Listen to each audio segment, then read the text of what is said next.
There were 2 XB-70s built only to be used for test, and they were extremely effective. They went 3 times the speed of sound, flew nearly to 80,000 feet, and the test program was very successful. Unfortunately, there was an accident in 1966 that had nothing to do with the test. It was an air-to-air collision, but the test program was extremely successful. And everything about the XB-70 is exotic. Every single thing about the XB-70.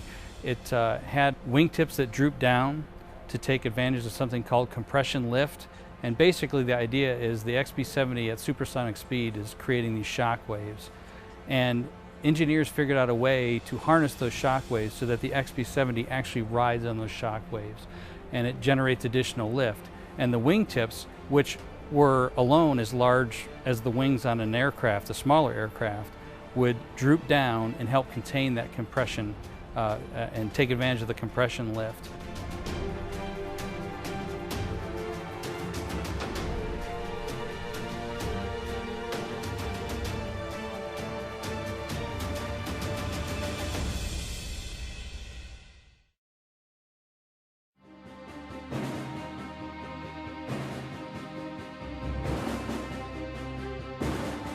There was a large move in 2002, and the existing galleries were created, the Cold War Gallery, World War II Gallery, Korean War Gallery, and so forth.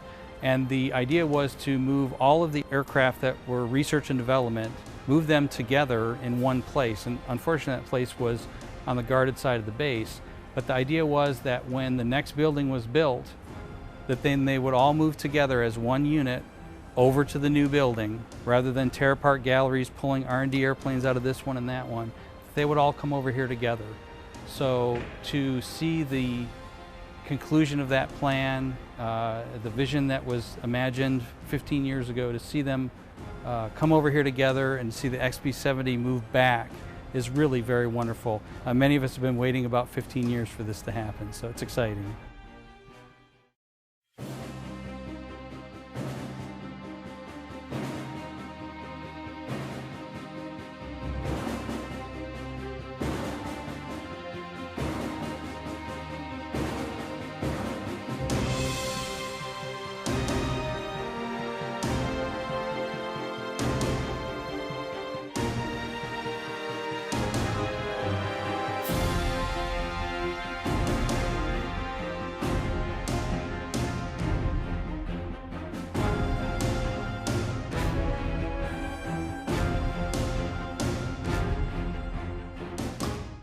Another part of the XB-70 were its advanced engines. They were test engines, they were not production engines. In fact, there were only about 30 or so J93 engines built.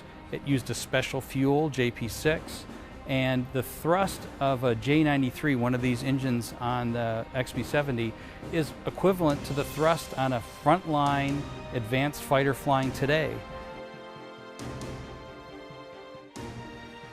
We've been very fortunate to be able to see some of these aircraft moving in and see this gallery beginning to form. We're very excited when we'll be able to show the public in 2016, and they'll be able to see the Research and Development Gallery, the Space Gallery, the Presidential Gallery, and the Global Reach Gallery. And the staff here is working feverishly to get to that date, and so the public can finally see these wonderful artifacts on display.